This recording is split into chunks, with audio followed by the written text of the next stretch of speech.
wabarakatuh. Halo teman-teman, izinkan saya memperkenalkan diri. Nama saya Anissa Julfa Hasanah. Saya dari kelas A2 Prodi Pendidikan Bahasa dan Sastra Indonesia, Fakultas Pendidikan Bahasa IKIP Siliwangi. Saya di sini ingin memaparkan atau menyampaikan materi mengenai model pengembangan dan organisasi kurikulum.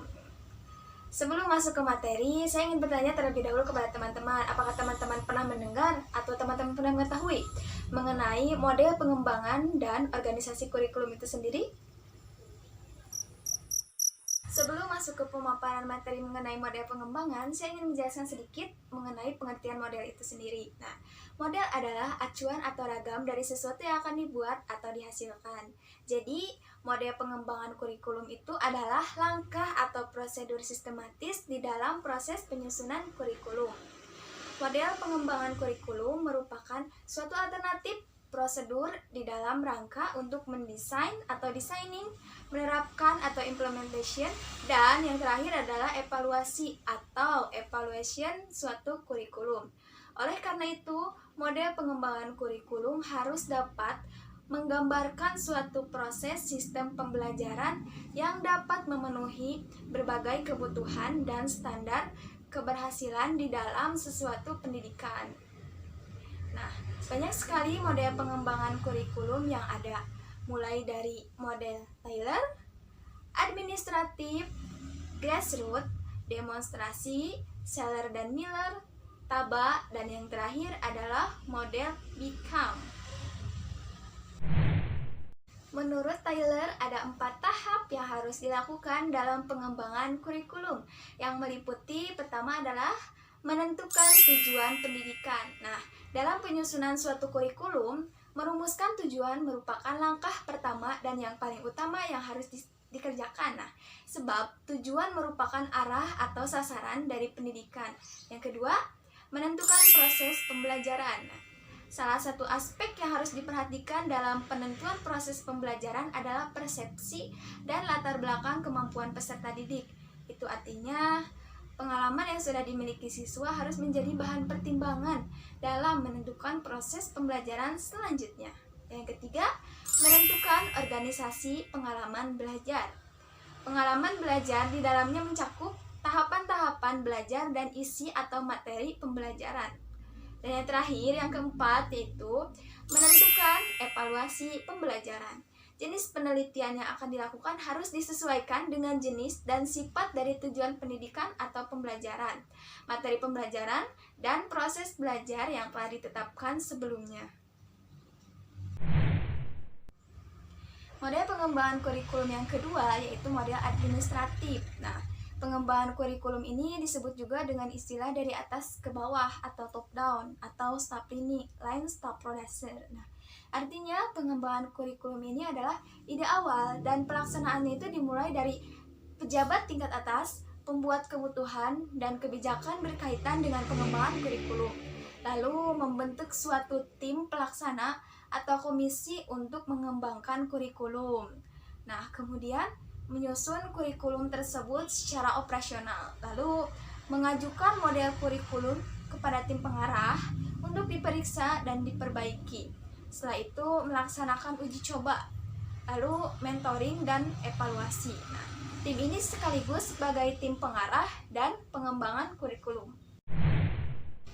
Model pengembangan kurikulum yang ketiga adalah model grassroots. Nah, pengembangan kurikulum model ini adalah kebalikan dari model administrasi. Nah, model grassroots merupakan model pengembangan kurikulum yang dimulai dari arus bawah ke atas. Dalam prosesnya, pengembangan kurikulum ini diawali atau dimulai dari gagasan guru-guru sebagai pelaksana pendidikan di sekolah. Nah, adapun hal-hal yang harus diperhatikan yaitu yang pertama, guru harus memiliki kemampuan yang profesional. Lalu kedua yaitu guru harus terlibat penuh dalam perbaikan kurikulum, penyelesaian masalah kurikulum, dan yang terakhir adalah guru harus terlibat langsung dalam perumusan tujuan, pemilihan bahan, dan penentuan dari evaluasi. Yang selanjutnya, yang keempat adalah model pengembangan kurikulum yaitu model demonstrasi. Sebenarnya model demonstrasi ini bersifat seperti model grassroots yang datangnya dari bawah. Semula merupakan suatu upaya inovasi kurikulum dalam skala yang kecil, yang selanjutnya digunakan dalam skala yang lebih luas. Lalu menurut Smith, Stanlis, dan Schwartz ada dua bentuk model pengembangan, yaitu sekelompok guru dari satu sekolah atau beberapa sekolah yang ditunjuk untuk melakukan uji coba suatu kurikulum dan menghasilkan model baru yang bisa digunakan pada lingkungan sekolah yang lebih luas dan diprakarsai oleh Departemen Pendidikan dan dilaksanakan oleh sekelompok guru dalam rangka inovasi perbaikan kurikulum.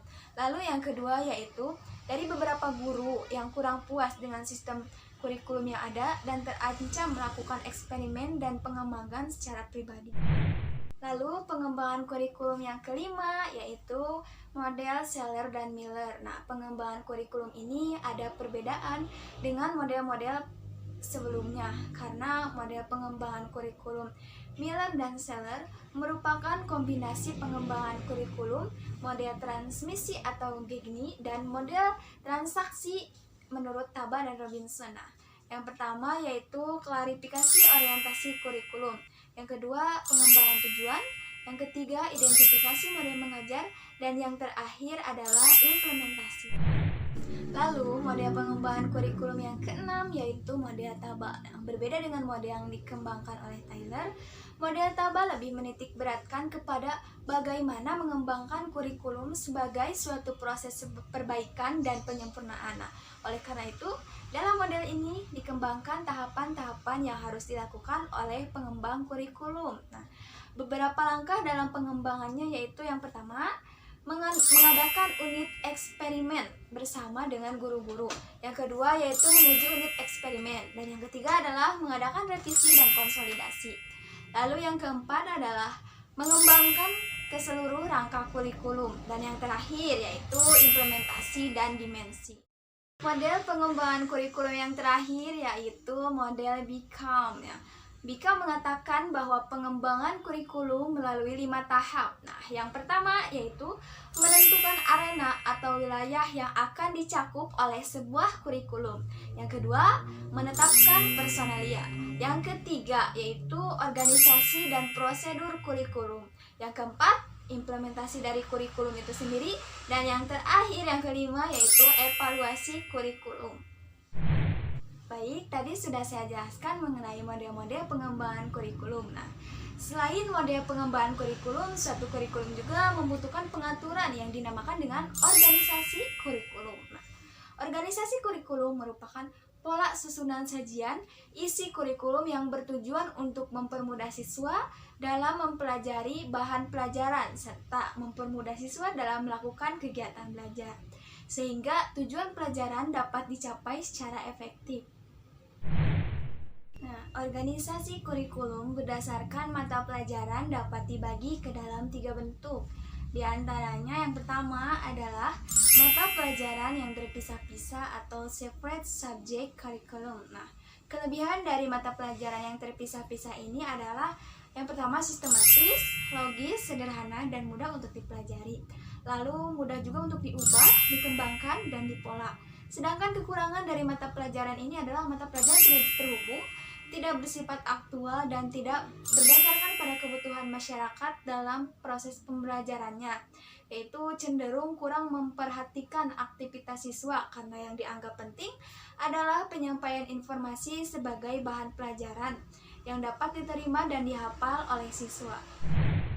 Lalu yang kedua ada mata pelajaran terhubung. Nah, kelebihan dari mata pelajaran terhubung ini adalah materi pembelajaran atau materi pelajaran terhubung walau hanya sebatas mata pelajaran tertentu.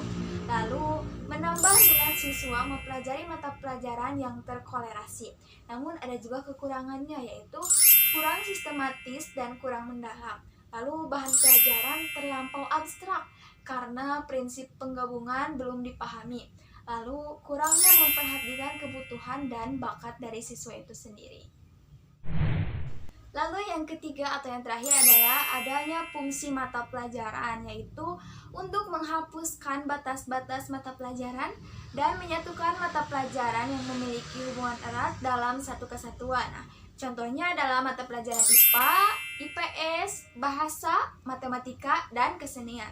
Namun ada juga kekurangannya, yaitu hanya memberikan pengetahuan secara sketsa, abstrak, kurang logis dari suatu mata pelajaran.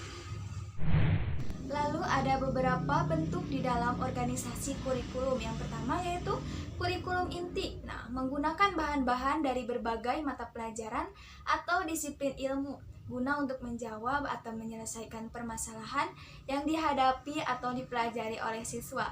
Yang kedua adalah social function dan persistent situation. Nah, didasarkan atas analisis kegiatan-kegiatan manusia di dalam masyarakat. Lalu experience activity kurikulum cenderung mengutamakan pengalaman-pengalaman siswa dalam rangka membentuk kemampuan yang terintegrasi dengan lingkungan maupun dengan potensi siswa. Nah, ada 4 tipe pembelajaran proyek yang dapat dikembangkan dalam activity curriculum. Di antaranya yang pertama adalah construction on creative project. Lalu yang kedua, appreciation on enjoyment project. Lalu yang ketiga, the problem project. Dan yang terakhir yaitu the drill or specific project. Nah, mungkin itu teman-teman yang bisa saya sampaikan materi mengenai pengembangan kurikulum dan organisasi yang ada di dalam kurikulum. Nah, sebelumnya saya mohon maaf bila dalam penyampaian saya terdapat banyak sekali kekurangan, terlebih di dalam salah-salah kata dan penyampaian materi yang masih kurang. Mohon maaf yang sebesar-besarnya. Saya ucapkan terima kasih. Sekian pemaparan materi yang bisa saya sampaikan. Wabillahi taufiq wal hidayah. Wassalamualaikum warahmatullahi wabarakatuh. Dadah.